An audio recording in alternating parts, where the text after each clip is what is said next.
te cuento que hay una razón por la que los canguros y los emú son el ícono de Australia. Ninguno de los dos puede ir hacia atrás y eso representa un signo de progreso.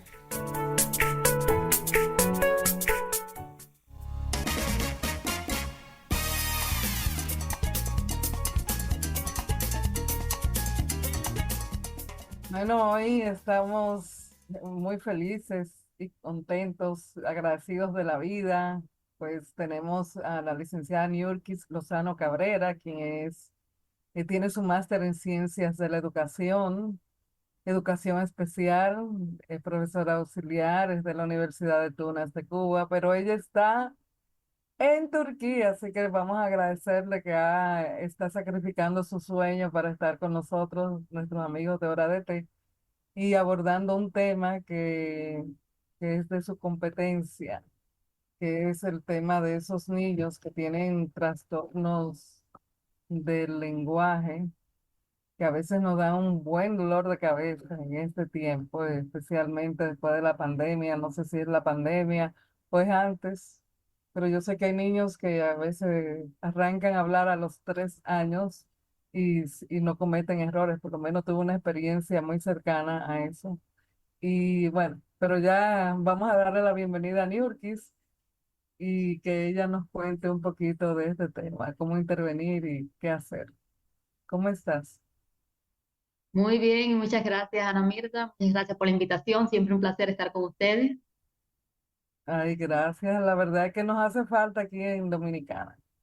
Y Ojalá.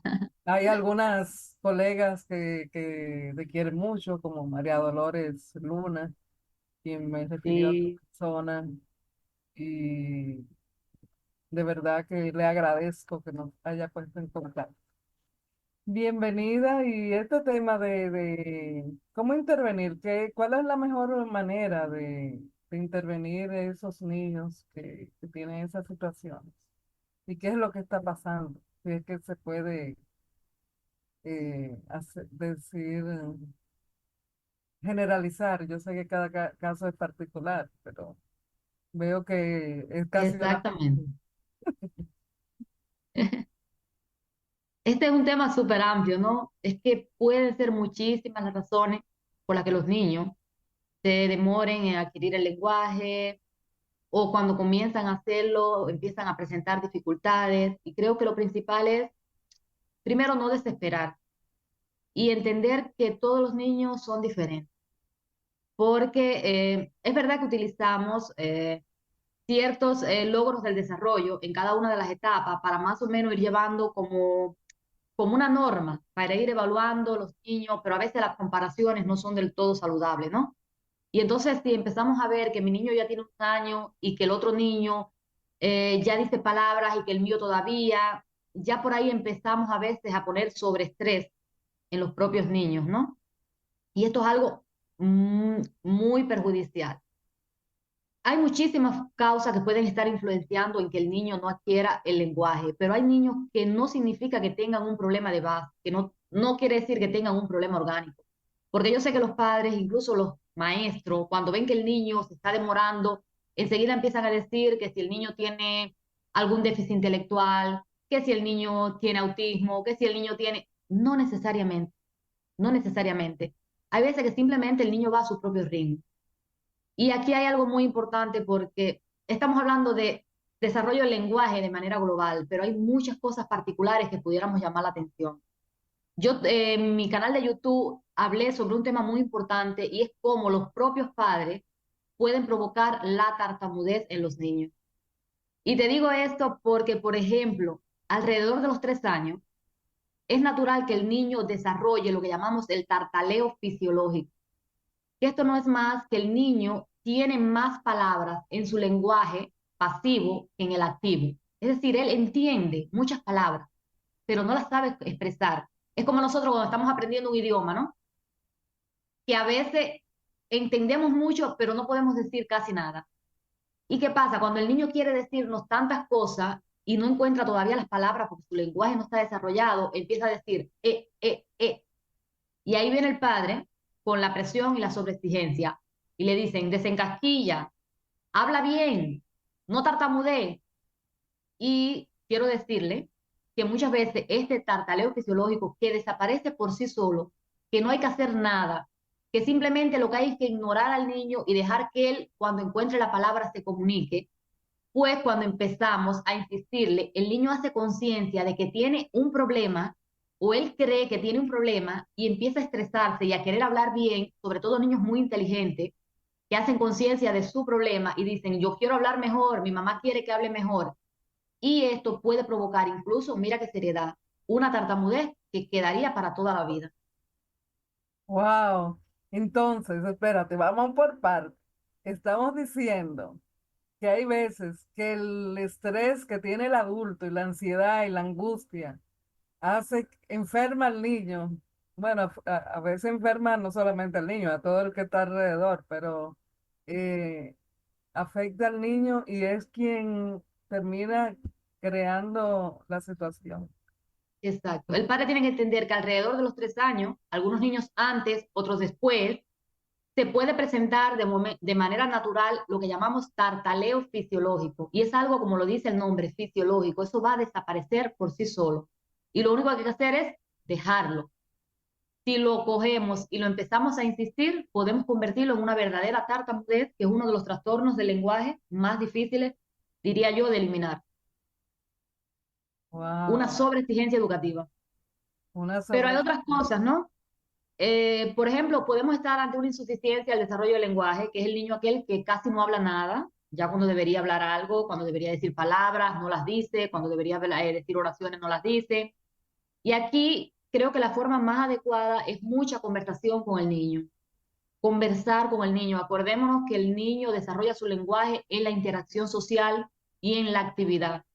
Entonces, jugando con el niño sin presionarlo, hablando mucho, a veces los padres dedicamos o no dedicamos el tiempo preciso a interactuar y los sentamos delante de un televisor, y eso está pasando mucho con los niños.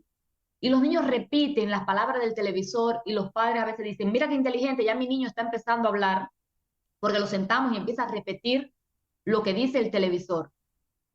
Recuerden que esto no es un lenguaje consciente. El niño tiene, para desarrollar el lenguaje, que aprender las palabras en el contexto, saber qué quieren decir las palabras, si no serían como cotorras, ¿no? Que repiten, pero no saben lo que están diciendo.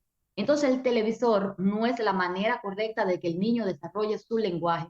Y creo que esto puede ser algo, y lo relacionamos con la pandemia, y ahí me viene la idea. Puede ser que quizás durante la pandemia hemos sobreexpuesto a los niños a la televisión creyendo que esto ayuda a la interacción y que el niño aprende. El niño pequeño de 1 o 2 años, créanme que no es la mejor manera de que aprenda mirando una pantalla. La comunicación con el padre, con el otro niño, con el compañero y sobre todo en el juego, en el intercambio de objetos, insistir en la palabra cuando le doy el objeto, cuando le doy la leche, cuando le doy la comida, en contexto. Siempre repetir, te voy a dar la leche, te voy a dar el agua, ¿quieres agua? Cuando voy a darle la comida, cuando lo voy a bañar, vamos a bañarte, vamos a ponerte la ropa, vamos a quitarte la ropa. En la actividad es importante. El lenguaje se desarrolla en la interacción social y en la actividad. Entonces hay que aprovechar cada espacio. No es el padre a la carrera, me está cogiendo tarde para dejarte en el círculo y te pongo la ropa y ni te miro. No, cuando te voy a poner los zapatos, vamos a coordonarte el zapato, vamos a ponerte la media que tengo aquí, mira la media, cómo se pone. En esa interacción social es que el niño va a desarrollar el lenguaje. Y de esto se trata. Sea cual sea, esto va a ayudar. Claro, hay técnicas muy específicas de acuerdo al problema o a lo que está presentando el niño, pero de forma general, esto funciona para estimular el lenguaje, sobre todo en los primeros años de vida. Y yo vi un caso muy de un allegado que el niño no se entendía nada de lo que decía, hasta que alguien llegó que me dice, mira, llegó una rusa que estaba casado con alguien y cuando el niño decía lo que decía, la rusa se quedó sorprendida y dijo, wow, pero él dice palabras en ruso, o sea, está hablando, o sea, dijo que, ¿y ese niño por qué habla ruso? Y era que en YouTube los muñequitos que él veía eh, tú sabes que a veces se ponen en repetición y el niño estaba viendo cualquier cantidad de material en otros idiomas. Pero ese es el problema del YouTube, que no lo aprende en contexto, entonces lo que hace es repetirlo sin un significado, ¿sí? Entonces hay que tener cuidado, no quiere decir que no podamos ponerle la televisión, pero siempre control, no podemos sustituirlo por la comunicación, y eso está pasando con muchos niños, que no hay una interacción directa con los padres, y a veces los padres sí que yo hablo, no, es hablar directamente con el niño, como si estuviéramos desarrollando una conversación y explicándole, es decir, te voy a poner esto, te lo voy a quitar, te voy a dar el agua, siempre repitiendo y repitiendo, pero en contexto, cuando hacemos la actividad. Y otra cosa es, tampoco hay que alarmarse en sobremanera. Es más común de lo que pudiera imaginarse lo que llamábamos antes dislalia, que son los trastornos de los sonidos del habla. Eso está presente en un por ciento enorme de niños y eso no significa que tengan una deficiencia intelectual. Pueden ser niños con un intelecto incluso superior a la norma y pueden presentar un trastorno del lenguaje. Por ejemplo, yo tuve este trastorno del lenguaje, que le llamamos trastorno de los sonidos del habla. Yo tenía un rotacismo y un landacismo, es decir, que no pronunciaba correctamente la R ni la L. Y hay diferentes tipos es decir, esta dislexia no, discúlpeme, dislalia, quiero confundir, le decíamos dislalia, ya no se utiliza el término, ya se dice más trastorno de los sonidos del habla. Pero bueno, en la época que estudié le llamábamos así, todavía se me queda la palabra. Puede ser por sustitución, por omisión o por distorsión. Decimos que es por sustitución cuando el niño sustituye el sonido correcto por otro. Yo, por ejemplo, sustituía la R por la J. En lugar de decir rosa, decía josa. En lugar de decir perro, decía pejo. Cambiaba la R por la J. Entonces estamos ante una sustitución. Puede ser por omisión, que es el niño que no pronuncia el sonido. Dice peo en lugar de perro, osa en lugar de rosa, y está por distorsión. Es decir, el niño hace un sonido que no es realmente el de ningún sonido que exista en la lengua española. Por ejemplo, dice josa, perro, ¿sí? Entonces, está esos tres tipos: distorsión, omisión o sustitución. Y, por ejemplo, la R sobre los 5 años todavía no se considera un trastorno. ¿Por qué? Por el lugar de articulación de la R, por ser un sonido complejo, hay niños que demoran muchísimo tiempo en adquirir estos sonidos. Y puede ser que mi niño tenga 4 años, ya vaya al salón de infantil y no quiere decir que tenga un trastorno, simplemente se está demorando en la instauración del sonido R, cosa que puede ser totalmente normal. Ya después de los 5 años, ya sí lo comenzamos a valorar como uno de estos trastornos de los sonidos del habla y le empezamos a dar tratamiento, que no es complejo, son uno de las dificultades del lenguaje más comunes y más fáciles de erradicar. También hay que analizar otra cosa. Hay unos que son de tipo funcional, como en mi caso.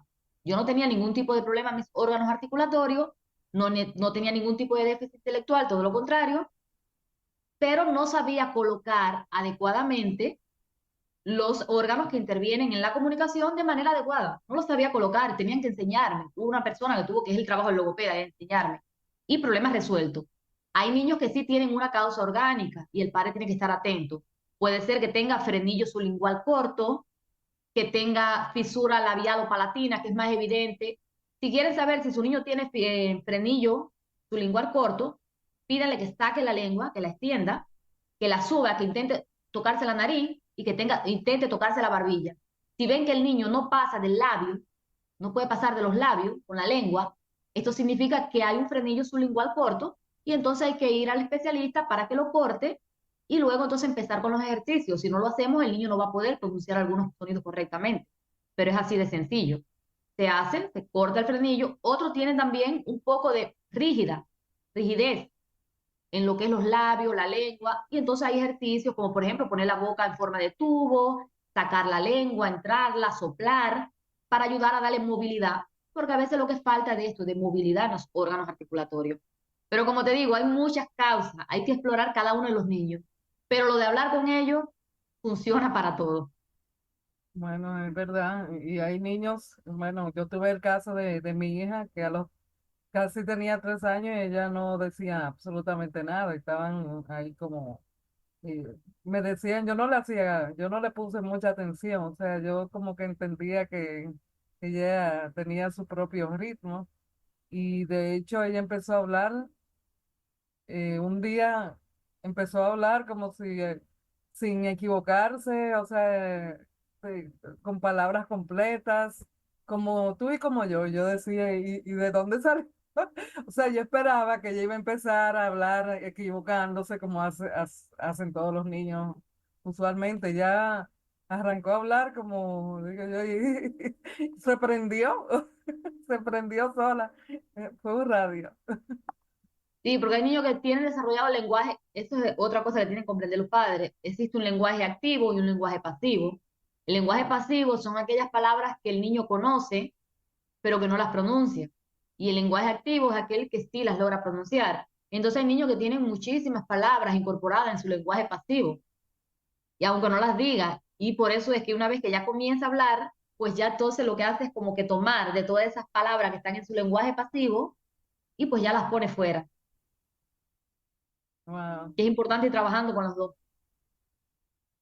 Hay algunos juegos que se utilizan, o sea, Sí, para mira, leer cuentos es importante, leerle al niño. Eso desarrolla, además que desarrolla la imaginación, el pensamiento, la memoria y desarrolla el lenguaje. Las rimas, hacer rimas, jueguitos, ¿sabes? Tipo canciones que riman una palabra con la otra. Aprender canciones.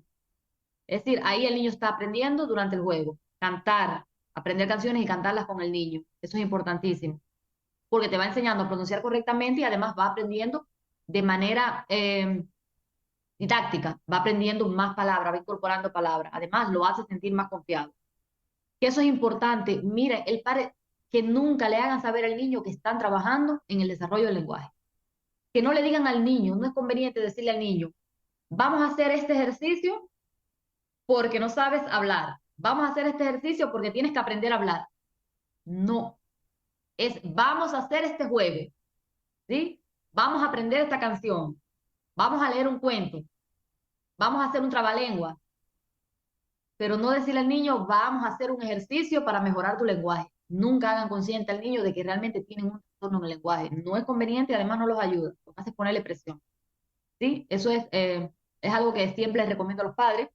Jugando, la actividad lúdica es importantísima. Y por ejemplo, te puedo dar un truco. El niño que no sabe hacer el sonido B, el sonido de la B, yo tuve un niño que el sonido de la B lo sustituía por el de la M para decir avión, que sería una V, pero sabe que para los que hablamos el español americano, la V y la B es lo mismo. Él en vez sí. de decir avión, decía amión. Y es muy fácil, al niño no hay ni siquiera instaurarle la posición de la B. Tú sabes que la B es vibrante, ¿sí? Vibra entre los labios. Y la M, los labios se aprietan y no se deja salir el sonido. Son bilabiales los dos, son bilabiales, pero la B es vibrante. Tienes que dejar un poquito de aire y ve que lo puedes sentir aquí, y la M no. Eso se lo puedes explicar al niño, pero hay un ejercicio muy facilito que ni siquiera se lo tienes que enseñar. Solamente lo mandas a pronunciar la A en forma de ataque. La A en forma de ataque es pronunciar la A fuerte, con la boca como abierta. A, así. Y después tratar de mantener ese sonido, pero ir cerrando los labios. Cuando tú haces a, al final vas a terminar siempre en una M. Y ya cuando el Mm, niño caiga en la M, que hace ahí le dice, alárgalo, lo más que pueda. Ya después que ya lo tiene y que lo alarga, que ya él siente cómo suena la ahí mismitico le dice, ¿cómo suena la B? Disculpen, porque venimos de la A a la B. mm, Decimos, ya cuando lo tiene ahí, sosténlo. Le digo, con la A, va, con la E, ve. Entonces, lo trabajamos con todas las sílabas. Una vez que lo trabajamos con la sílaba, vamos a la palabra. Lo trabajamos en palabra, después en oración. Ahí queda instaurado el sonido. Una vez que está instaurado, vamos entonces a sistematizarlo y automatizarlo, que para eso después vamos a hacer más ejercicios. Lo primero es que el niño logre el sonido, ¿sí? Así de esa manera se hace para cada uno de los sonidos, pero muchos ejercicios, cuando les estoy diciendo que el niño tiene rigidez, sobre todo los que no pronuncian la R, es importante ponerlos a soplar papelito, le ponemos papelito para que soplen, la boca en forma de tubo y de sonrisa, Eso es Ujú. muy importante para los niños que tienen, no para desarrollar el lenguaje como tal, esos niños que tienen el lenguaje limitado, sino para los niños que pronuncian, lo voy a decir con palabras, te dije que era eh, trastorno de los sonidos del habla, pero son para los niños que pronuncian incorrectamente los sonidos, ¿sí? Hablando en términos populares. A esos niños hay algunos que tienen espasticidad, como le llamamos, que es problema en los órganos articulatorios a la hora de colocarlo. Entonces hay ejercicios como soplar papelito, como te decía, soplar globo, poner la boca en forma de tubo y en forma de sonrisa, ¿sí? Ok. Sacar la lengua, subirla, bajarla.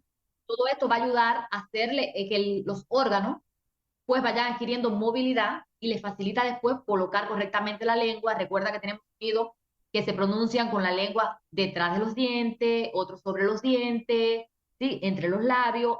Entonces, esto ayuda al niño a desarrollar movilidad en sus órganos. En eso también los puede, desde casa pueden trabajar los padres. Qué bueno. Ay, gracias, Niurki, por haber estado con nosotros. Antes de irnos, yo quiero que tú compartas eh, tus, tus coordenadas y tu canal de YouTube, que es Sin Etiqueta.